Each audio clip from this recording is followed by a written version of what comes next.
Hello everyone, welcome to our channel Renvitech once again with another video. Azir ei video moi apnalogor karone loi aisu 20 interesting shortcut which will help you to do your work in very efficient way. Ami jano computer shortcut ki right? Computer shortcut ta enuka bostu je computer সকলো বিলাক কাম অতি কম সময়ৰ ভিতৰত কৰি থাকিব পাৰে। কম্পিউটাৰত আমাৰ এখন কিবোৰ্ড থাকে, মাউসৰ দ্বাৰা কৰা কামখিনি আমি শৰ্টকাট ব্যৱহাৰ কৰি অতি কম সময়ৰ ভিতৰত কৰি থাকিব পাৰো। So without wasting our time, we will go to our screen directly আৰু মই এই স্ক্ৰিনত গৈ পেলাই 20 important shortcut একেবাৰে অতি সহজ ভাষাত প্ৰ্যাকটিক্যালি কৰি আপোনালোকৰ আগত দেখুৱাই দিম। আৰু যদি আপোনালোকে মোৰ এই ভিডিওটো প্ৰথমবাৰৰ কাৰণে চাই আছে তেনহলে মোৰ চেনেলটো সাবস্ক্ৰাইব কৰিবলৈ নাপাহৰিব, কাৰণ এই চেনেলটোত মই অতি সহজ সৰলভাৱে কম্পিউটাৰৰ শিক্ষা প্ৰদান কৰিবলৈ চেষ্টা কৰি থাকো। এতিয়া আমি ডাইৰেক্টলি স্ক্ৰিনলৈকে গৈ পেলাই ভিডিওটো আৰম্ভ কৰো। Now, shortcut বিলাক আলোচনা কৰাৰ কাৰণে মই প্ৰথমতে Microsoft Word সফটৱেৰটো ওপেন কৰি লৈছো। Now, shortcut number 1, Ctrl+E। মই ইয়াতে এটা সেন্টেন্স লিখি লৈছো আৰু এতিয়া এই সেন্টেন্সটো মই মোৰ পেজত দেখা পাইছো যে লেফট সাইডে লিখা গৈ আছে। মই কি বিচাৰিছো এই সেন্টেন্সটো মোৰ পেজৰ মোৰ মিডল সেকশনত আহক এজ এ হেডিং। তো এজ এ হেডিং যিকোনো এটা মিডল সেকশনত অনাৰ কাৰণে আমি শৰ্টকাট ইউজ কৰো Ctrl+E। Ctrl+E শৰ্টকাট প্ৰেছ কৰাৰ লগে লগে আপোনালোকে দেখা পাব মোৰ এই সেন্টেন্সটো কি হৈ গৈছে, এক্স্যাক্টলি সেন্টাৰত আহি গৈছে। অৰ্থাৎ আমি বুজি পালো Ctrl+E শৰ্টকাট ব্যৱহাৰ কৰি আমি যিকোনো এটা সেন্টেন্স মিডল এলাইনমেন্ট কৰিব পাৰো। Next shortcut number 2, Ctrl+R। Ctrl+R press কৰি পেলাই আমি যিকোনো এটা সেন্টেন্স বা যিকোনো এটা টেক্সট আমি পেজ এটাৰ ৰাইট সাইডত লৈ যাব পাৰো, অৰ্থাৎ ৰাইট এলাইনমেন্ট কৰিব পাৰো। যদি মই এটা Ctrl+R প্ৰেছ কৰো তেতিয়া আমি দেখা পাইছো মোৰ টেক্সটখিনি কি হৈ গৈছে, ৰাইট সাইডত এলাইন হৈ গৈছে। আই হোপ আপোনালোকে বুজি পাইছে। নাও shortcut number 3, Ctrl+L। Ctrl+L shortcut ব্যৱহাৰ কৰি আমি আমাৰ পেজ এটাত যিকোনো এটা সেন্টেন্স বা ওয়াৰ্ড আমি লেফট এলাইন কৰিব পাৰো, অৰ্থাৎ পেজটোৰ লেফট সাইডে লৈ আহিব পাৰো, অৰ্থাৎ লেফট সাইডৰ পৰা লিখিব পাৰো। যদি মই Ctrl+R প্ৰেছ কৰো তো আপোনালোকে দেখা পাইছে মোৰ টেক্সটটো কি হৈছে, লেফট সাইডত এলাইনড হৈ গৈছে। নাও শৰ্টকাট নাম্বাৰ 4, Ctrl+B। Ctrl+B শৰ্টকাটটো দেখুৱাৰ কাৰণে মই ইয়াতে কিছুমান টেক্সট ৰেন্ডমলি টাইপ কৰি লৈছো। এতিয়া Ctrl+B শৰ্টকাটটো কেনেদৰে আমাক সহায় কৰে হেতু আমি চাই লওঁ। মই ইয়াতে এটা হেডিং ইয়াতে দি থৈ দিছো যে সাম ইম্পৰ্টেন্ট শৰ্টকাট। আৰু যদি এতিয়া মই এইখিনি সিলেক্ট কৰি লৈ মাউসেৰে সিলেক্ট কৰি লৈ যদি মই ইয়াতে Ctrl+B প্ৰেছ কৰি দিও আপোনালোকে দেখা পাইছে যে বাকি টেক্সটখিনিৰ তুলনাত এইখিনি টেক্সট অকমান কি হৈ গৈছে, ডাৰ্ক হৈ গৈছে, অকমান বোল্ড হৈ গৈছে, ইয়াৰ কালাৰটো অকমান গাঢ় হৈ গৈছে, অৰ্থাৎ ক'ব পাৰো আমাৰ টেক্সটখিনি অকমান মোটা সাইজৰ হৈ গৈছে। আশা কৰো আপোনালোকে Ctrl+B শৰ্টকাটটো কেনেদৰে সহায় কৰে এইখিনি বুজি পাইছে। যদি মই ইয়াতে এইটো সেন্টেন্স এনেকে সিলেক্ট কৰি লৈ পেলাই ইয়াতে যদি Ctrl+B প্ৰেছ কৰো আপোনালোকে দেখা পাইছে কি হৈছে, বাকি টেক্সটখিনিৰ তুলনাত এইখিনি অকমান ডাৰ্ক হৈ গৈছে। Now we are moving to our next shortcut number 5, which is Ctrl+U। Ctrl+U শর্টকাটে কি কৰে, এইটো মোৰ হেডিংত মই যদি ইয়াতে Ctrl+U প্ৰেছ কৰো তেতিয়া কি হ'ব, এই টেক্সটৰ তলত এডাল আন্ডাৰলাইন দিয়া যাব, অৰ্থাৎ Ctrl+U ব্যৱহাৰ কৰি আমি কি কৰিব পাৰো, আন্ডাৰলাইন দিব পাৰো। নাও our shortcut number 6, Ctrl+J। Ctrl+J শৰ্টকাটটো ব্যৱহাৰ কৰি আমাৰ যিকোনো এটা টেক্সট বা সেন্টেন্স বা প্যাৰাগ্ৰাফ আমি এলাইনমেন্ট কৰিব পাৰো জাস্টিফাই মোডত। জাস্টিফাই মোড কি বস্তু হেতু চাই লওঁ। আপোনালোকে এই প্যাৰাগ্ৰাফ বিলাকত দেখা পাইছে এই যেটো প্যাৰাগ্ৰাফ বিলাক আছে ইয়াতে লেফট সাইডত আপোনালোকে দেখা পাইছে প্ৰত্যেকটা সেন্টেন্স বা প্ৰত্যেকটা লাইন ইকুৱেলি কি হৈছে, স্টাৰ্ট বা এন্ড হৈছে দেখা পাইছে, অৰ্থাৎ ইকুৱেলি আছে। কিন্তু যদি আপোনালোকে এই গোটেই প্যাৰাগ্ৰাফটো যদি চাই লয় যে লেফট সাইডত গোটেইবিলাক কি হৈছে, ইনইকুৱেল হৈ আছে, অৰ্থাৎ যদি এতিয়া মই Ctrl+J প্ৰেছ কৰো তেতিয়া মোৰ কি হ'ব, মোৰ লেফট আৰু ৰাইট গোটেইবিলাক টেক্সটৰ কি হ'ব, এলাইনমেন্ট বিলাক both সাইড ইকুৱেল হৈ যাব। আই হোপ আপোনালোকে এইখিনিও বুজি পালে। নাও shortcut number 7, Ctrl+I। Ctrl+I shortcut ব্যৱহাৰ কৰি আমি যিকোনো এটা টেক্সট বা যিকোনো এটা সেন্টেন্স আমি ইটালিক ফৰমেটত লিখিব পাৰো। সাপোজ এই প্যাৰাগ্ৰাফটোৰ এইখিনি লাইন মই ইয়াতে সিলেক্ট কৰি লৈছো আৰু যদি মই Ctrl+I প্ৰেছ কৰো আপোনালোকে দেখা পাব মোৰ এই টেক্সটখিনি কি হৈ গল, অকমান বাকি বিলাক টেক্সটৰ তুলনাত এইখিনি টেক্সট কি হৈ গল, অকমান বেকা হৈ গল। আশা কৰো আপোনালোকে Ctrl+I শৰ্টকাটটো কি বুজি পালে। নাও শৰ্টকাট নাম্বাৰ 8, Ctrl+S। আমি সকলোৱে সাগে এইটো শৰ্টকাট জানো যে Ctrl+S ব্যৱহাৰ কৰি আমি যিকোনো এটা ফাইল সেভ কৰিব পাৰো। যেনেকে এই টেক্সটখিনি যদি মই সেভ কৰিব বিচাৰো তেনেহলে মই যদি Ctrl+S প্ৰেছ কৰো তেতিয়া মোৰ কি হ'ব, ইয়াতে সেভ কৰাৰ কাৰণে ডাইৰেক্ট মেনুখন অৰ্থাৎ ডাইৰেক্ট ডায়লগ বক্সখন আহি যাব আৰু ইয়াতে ব্ৰাউজত সিলেক্ট কৰি লৈ পেলাই মই মোৰ ফোল্ডাৰটো বিচাৰি পেলাই মই মোৰ ফাইলটো সেভ কৰি ল'ব পাৰো এনেকুৱা নহয় যে এই শৰ্টকাট বিলাক আমি অকল মাইক্ৰসফট ওয়াৰ্ডৰ ক্ষেত্ৰতে ব্যৱহাৰ কৰিব পাৰো এইবিলাক শৰ্টকাট আমি বিভিন্ন ধৰণৰ সফটওয়্যাৰ বা ব্ৰাউজিং বা ইন্টাৰনেটত আমি ব্যৱহাৰ কৰি থাকিব পাৰো উদাহৰণ স্বৰূপে মই ইয়াতে কি কৰিছো মাইক্ৰসফট পেইণ্ট ওপেন কৰি পেলাই যিকোনো এটা ছবি আঁকি লৈছো আৰু মই ইয়াতে Ctrl+S প্ৰেছ কৰি পেলাই আপোনালোকক দেখাই দিছো যে Ctrl+S ব্যৱহাৰ কৰি আমি কি কৰিব পাৰো যিকোনো বস্তু এটা সেভ কৰিব পাৰো আৰু এনেকুৱা নহয় যে এই শৰ্টকাট বিলাক আমাৰ অকল এটা সফটওয়্যাৰতে সীমাবদ্ধ আমি বিভিন্ন ধৰণৰ সফটওয়্যাৰত এই শৰ্টকাট বিলাক ব্যৱহাৰ কৰি পেলাই আমি আমাৰ কামবিলাক কৰি থাকিব পাৰো আশা কৰো আপোনালোকে এইখিনো বুজি পাইছে আমি আকৌ মাইক্ৰসফট ওয়াৰ্ডলৈ ঘূৰি আহিছো নাও শৰ্টকাট নম্বৰ 9 Ctrl+N Ctrl+N ব্যৱহাৰ কৰি সাপোজ মোৰ এই ফাইলটোৰ কাম ইয়াতে শেষ হৈ গল এতিয়া মই এটা নতুন ফাইলৰ ওপৰত কাম কৰিব বিচাৰিছো এইটো কাম মোৰ সম্পূৰ্ণভাৱে হৈ গল তো নতুন ফাইল এটা ওপেন কৰাৰ কাৰণে আমি শৰ্টকাট ইউজ কৰিব পাৰো Ctrl+N যেতিয়া মই Ctrl+N প্ৰেছ কৰিম আৰু আপোনালোকে দেখা পাব মোৰ ব্ল্যাঙ্ক পেজ এখন আহি গল আৰু ইয়াতে আমি আমাৰ নতুন ফাইলৰ ওপৰত কাম কৰিব পাৰিম নাও shortcut number 10 Ctrl+F and this shortcut is very interesting suppose এই প্যাৰাগ্ৰাফটোত কিছুমান ওয়াৰ্ড আছে আৰু সেই ওয়াৰ্ড বিলাক মই কি কৰিব বিচাৰিছো ফাইন্ড আউট কৰিব বিচাৰিছো আৰু যদি আমি এই ওয়াৰ্ড বিলাক এটা এটা কৈ ফাইন্ড আউট কৰিব যাও হেইটো আমাৰ কাৰণে কি হ'ব বহুত টাইম কনজিউমিং হ'ব তাৰ কাৰণে আমি এটা শৰ্টকাট ইউজ কৰিব পাৰো হেইটো হৈছে Ctrl+F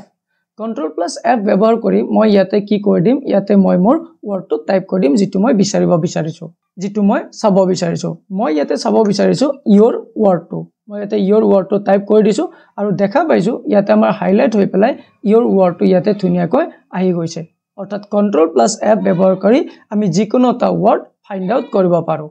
নাও shortcut number 11 Ctrl+H Ctrl+H shortcut ব্যৱহাৰ কৰি আমি কি কৰিব পাৰো যিকোনো পেজ এটাৰ আমি টেক্সট বিলাক একেবাৰতে আমি কি কৰিব পাৰো আমি ফাইন্ড আউট কৰি পেলাই ৰিপ্লেস কৰিব পাৰো সাপোজ মোৰ এই প্যাৰাগ্ৰাফটোত আমি অলপ আগত গম পালো আমাৰ ইয়াতে your wordটো আছিল আৰু মই your wordটো গুছাই পেলাই মই ৰিপ্লেস কৰিব বিচাৰিছো যে your wordৰ জাগাত our wordটো ইউজ কৰিব বিচাৰিছো তো মই ইয়াতে your ফাইন্ড আউট কৰিছো আৰু ৰিপ্লেস উইথ our ব্যৱহাৰ কৰিছো আৰু ইয়াতে ৰিপ্লেস অলত মই ক্লিক কৰি দিছো এতিয়া মোৰ কি হৈ গল যে অল ডান অৰ্থাৎ we made 7 replacement এখন নোটিফিকেশন আহি গল যে ইয়াতে কৈছে যে we made 7 replacement অৰ্থাৎ 7টা our word replace হৈ গল মই ওকে প্ৰেছ কৰি দিছো আৰু ইয়াতে ক্লোজ কৰি দিছো আৰু আমি অলপ আগত ঠিকি আহিছো যে Ctrl+F ব্যৱহাৰ কৰি আমি ফাইন্ড আউট কৰিব পাৰো আমি Ctrl+F ব্যৱহাৰ কৰি পেলাই এবাৰ আমি প্ৰথমতে ইয়াত your wordটো টাইপ কৰিছো আৰু ইয়াতে মই এন্টাৰ প্ৰেছ কৰি পেলাই চাই লৈছো আৰু কি গম পাইছো ইয়াতে এটা ওয়াৰ্ডো হাইলাইট হোৱা নাই কিহৰ কাৰণে কাৰণ ইয়াতে your wordটো ৰিপ্লেস হৈ গৈছে our wordটোৰ লগত মই ইয়াতে হে পেলাই our wordটো লিখি দিছো আৰু এন্টাৰ হিট কৰিছো আৰু দেখা পাইছো ইয়াতে প্ৰত্যেকটা our word ইয়াতে আহি গৈছে আকৰো আপোনালোকে Ctrl+F and Ctrl+H শৰ্টকাট দুটা বুজি পাইছে নাও শৰ্টকাট নম্বৰ 12 Ctrl+A Ctrl+A শৰ্টকাটটো আমি সকলোৱে জানো অলৰেডি Ctrl+A শৰ্টকাট ব্যৱহাৰ কৰি আমি যিকোনো এটা পেজৰ গোটেইবিলাক টেক্সট একেবাৰতে সিলেক্ট কৰিব পাৰো মই ইয়াতে Ctrl+A প্ৰেছ কৰিছো আৰু কি দেখা পাইছো যে মোৰ একেবাৰত গোটেইবিলাক ওয়াৰ্ড ইয়াতে সিলেক্ট হৈ গৈছে আকৰো আপোনালোকে এখিনি বুজি পাইছে নাও our shortcut number 13 which is Ctrl+C Ctrl+C শৰ্টকাটটো আমি সাগে সকলোৱে জানোৱে Ctrl+C শৰ্টকাটটো দেখুৱাৰ কাৰণে মই কি কৰি লৈছো এইটো পেজ অকমান সৰু কৰি লৈছো ইয়াতে ইনসাৰ্টত আহি পেলাই মই কি কৰি লৈছো ইয়াতে এটা ব্ল্যাঙ্ক পেজ ওপেন কৰি লৈছো আৰু আমি এইমাত্ৰ কি আহিলো যে Ctrl+A ব্যৱহাৰ কৰি পেলাই আমি কি কৰিব পাৰো এই গোটেইবিলাক ইয়াতে সিলেক্ট কৰি লব পাৰো মই ইয়াতে Ctrl+A ব্যৱহাৰ কৰি এখিনি গোটেইখিনি সিলেক্ট কৰি লৈছো আৰু Ctrl+C ব্যৱহাৰ কৰি আমি অলৰেডি জানো আমি এইবিলাক টেক্সট একেবাৰতে কপি কৰি দিব পাৰো মই Ctrl+C প্ৰেছ কৰিছো আৰু এই পেজটোত আহি পেলাই আমাৰ shortcut number 14 which is Ctrl+V হেতু মই ইন্ট্ৰোডিউস কৰিব লৈছো Ctrl+A ৰে মই গোটেইখিনি সিলেক্ট কৰি ললো Ctrl+C ৰে মই গোটেইখিনি কপি কৰি ললো আৰু ইয়াতে যদি মই Ctrl+V প্ৰেছ কৰো তেতিয়া মোৰ কি হ'ব গোটেইখিনি টেক্সট যিখিনি কপি কৰিলো হেখিনি ইয়াতে as it is আহি যাব আপোনালোকে ইয়াতে দেখা পালে অৰ্থাৎ এইখিনি টেক্সট মোৰ ইয়াতে কপি হৈ গল I hope আপোনালোকে Ctrl+A Ctrl+C and Ctrl+V বুজি পালে now our shortcut number 15 which is Ctrl+X আমি Ctrl+C বুজি পালো Ctrl+V বুজি পালো আৰু Ctrl+A বুজি পালো এতিয়া এজো Ctrl+X কন্ট্ৰল প্লাস x এ কি কৰে সাপোজ মই এই গোটেইখিনি টেক্সট আৰু এবাৰ সিলেক্ট কৰি লৈছো ইয়াতে হেবেলা কন্ট্ৰল x প্ৰেছ কৰিছো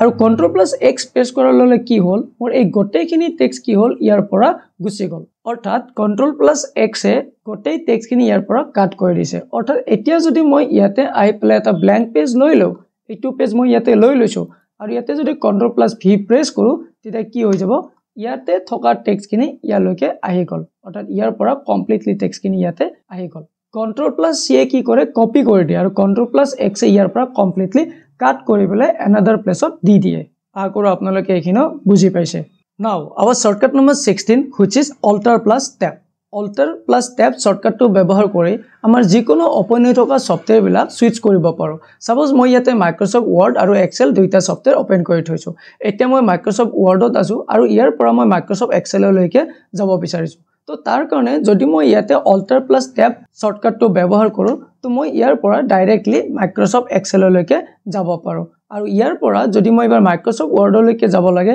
তো alter plus tab ব্যৱহাৰ কৰি মই ডাইৰেক্টলি ইয়ালৈকে আহিব পাৰো অৰ্থাৎ alter plus tab এৰে আমি দুটা সফটওয়্যাৰ বা তিনিটা সফটওয়্যাৰ আমি যিমান ইচ্ছা হিমান সফটওয়্যাৰ সুইচ কৰি থাকিব পাৰো আকৰো alter plus tab সফটওয়্যাৰটো বুজি পালে next our shortcut number 17 which is alter plus f4 alter plus f4 shortcut ব্যৱহাৰ কৰি আমি যিকোনো ওপেন হৈ থকা উইন্ডো এখন বা সফটওয়্যাৰ এটা ক্লোজ কৰিব পাৰো সাপোজ ইয়াতে মোৰ মাইক্ৰসফট ওয়াৰ্ড সফটওয়্যাৰটো ওপেন হৈ আছে আৰু যদি মই alter plus f4 শৰ্টকাট ব্যৱহাৰ কৰো তেতিয়া মোৰ কি হৈ যাব এই সফটওয়্যাৰটো ক্লোজ হৈ যাব আকৰো আপোনালোকে বুজি পালে now our shortcut number 18 which is control plus tab যিদৰে alter plus tab ব্যৱহাৰ কৰি আমি যিকোনো ওপেন হৈ থকা সফটওয়্যাৰ বিলাক সুইচ কৰিব পাৰো ঠিক তেনেদৰে control plus tab ব্যৱহাৰ কৰি আমি কি কৰিব পাৰো ওপেন হৈ থকা ট্যাব বিলাক সুইচ কৰিব পাৰো মই পোনপ্ৰথমতে কি কৰিছো ইয়াতে তিনিটা ট্যাব ওপেন কৰি লৈছো আৰু মই ইয়াতে প্ৰথম এইটো ট্যাবত আছো এতিয়া মই এইটো ট্যাবৰ পৰা এইটো ট্যাবলৈকে যাব লাগে তাৰ কাৰণে মই কি কৰিব পাৰো মই যদি control plus tab ব্যৱহাৰ কৰো তো ইয়াৰ দ্বাৰা মই কি কৰিব পাৰো এনেদৰে সুইচ কৰিব পাৰো now our next shortcut which is control plus shift plus n এই তিনিটা শৰ্টকাট ব্যৱহাৰ কৰি আমি কি কৰিব পাৰো সাপোজ মোক ইয়াতে এটা নিউ ফোল্ডাৰ লাগে তো ফোল্ডাৰ ক্ৰিয়েট কৰাৰ কাৰণে আমি সদায় জানো আমি কেনেকৈ কৰো যিকোনো ব্ল্যাঙ্ক স্পেচত আমি ৰাইট ক্লিক কৰো তাৰ পিছত নিউত ক্লিক কৰো আৰু ইয়াৰ পৰা ফোল্ডাৰ ক্লিক কৰো আৰু এই ফোল্ডাৰ ক্ৰিয়েট কৰাৰ কাৰণে আমি কি কৰিব পাৰো এটা শৰ্টকাট ইউজ কৰিব পাৰো হেতু হৈছে control plus shift plus n যদি মই ইয়াতে control plus shift plus n press কৰো আৰু আপোনালোকে দেখা পাব ইয়াতে নিউ ফোল্ডাৰ এটা অটোমেটিক ক্ৰিয়েট হৈ যাব তাৰ পিছত আমি ইয়াতে এটা ফাইলটোৰ নেম দি দিম আৰু তাৰ মতে আমাৰ কি হৈ যাব আমাৰ ফোল্ডাৰটো ক্ৰিয়েট হৈ যাব আকৰো নিউ ফোল্ডাৰ ক্ৰিয়েট কৰাৰ কাৰণে আপোনালোকে এই শৰ্টকাটটো বুজি পালে now our last shortcut which is windows plus l windows plus l press কৰি পেলাই আমি কি কৰিব পাৰো কম্পিউটাৰ এটা লক কৰিব পাৰো সাপোজ মোৰ ইয়াতে কাম কৰা হৈ গল এটা মই মোৰ কম্পিউটাৰটো লক কৰিব বিচাৰিছো তো তাৰ কাৰণে মই প্ৰেছ কৰিম windows plus l আৰু windows plus l প্ৰেছ কৰাৰ লগে লগে আপোনালোকে দেখা পাব মোৰ কম্পিউটাৰটো এনেকৈ লকড হৈ গল হে ওয়েট আকৰো আপোনালোকে মোৰ ভিডিওটো চালে আৰু ভিডিওটো চাই পেলাই ইম্পৰ্টেন্ট এণ্ড ইনফৰমেটিভ বুলি ভাবিছে যদি ভিডিওটো ইম্পৰ্টেন্ট এণ্ড ইনফৰমেটিভ তেনেহলে আপোনালোকৰ বন্ধুৰ মাজত শ্বেয়াৰ কৰিবলৈ নাপাহৰিব আৰু যদি এনেকুৱা ধৰণৰ শিক্ষা ৰিলেটেড ভিডিও চাই থাকিবৰ প্ৰয়োজন তেনেহলে চেনেলটো সাবস্ক্ৰাইব কৰিবলৈও নাপাহৰিব আৰু যদি এনেকুৱা ধৰণৰ কন্টেন্ট আৰু প্ৰয়োজন মোক কমেন্ট সেকশনৰ দ্বাৰা জনাবলৈও নাপাহৰিব আজিলৈকে এইখিনিয়ে ধন্যবাদ